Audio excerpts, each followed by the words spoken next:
Hi, everybody.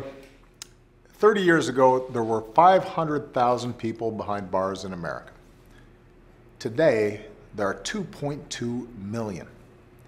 The United States is home to 5% of the world's population, but 25% of the world's prisoners. Every year, we spend $80 billion to keep people locked up. Now, many of the folks in prison absolutely belong there. Our streets are safer thanks to the brave police officers and dedicated prosecutors who put violent criminals behind bars. But over the last few decades, we've also locked up more nonviolent offenders than ever before, for longer than ever before. That's one of the real reasons our prison population is so high.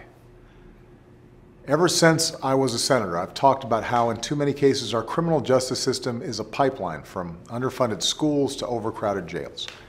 And we've taken steps to address it. We've invested in our schools to give at-risk young people a better shot to succeed. I've signed a bill reducing the 100-to-1 sentencing disparity between crack and powder cocaine.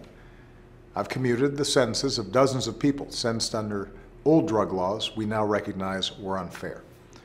The Department of Justice has gotten smart on crime, refocusing efforts on the worst offenders and pursuing mandatory minimum sentences less frequently. Still, much of our criminal justice system remains unfair. In recent years, more of our eyes have been opened to this truth, and we can't close them anymore. Good people of all political persuasions are eager to do something about it.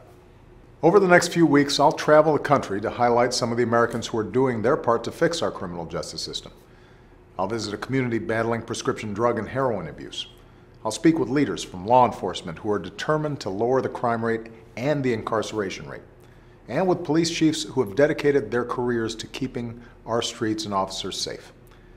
I'll meet with former prisoners who are earning their second chance.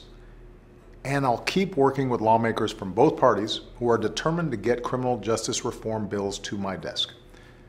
Earlier this month, Democrats and Republicans came together in the Senate to introduce such a bill, one that would reduce mandatory minimums for nonviolent drug offenders and reward prisoners with shorter sentences if they complete programs that make them less likely to commit a repeat offense. There's a similar bill working its way through the House, and I'm encouraged by these kinds of bipartisan efforts. It's real progress, not liberal ideas or conservative ideas, but common sense solutions to the challenges we face. From the halls of Congress to the classrooms in our schools, we pledge allegiance to one nation under God with liberty and justice for all.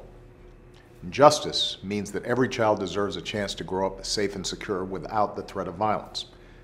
Justice means that the punishment should fit the crime. And justice means allowing our fellow Americans who've made mistakes to pay their debt to society and rejoin their community as active, rehabilitated citizens. Justice has never been easy to achieve, but it's always been worth fighting for. And it's something I'll keep fighting for as long as I have the privilege to serve as your president. Thanks, and have a great weekend.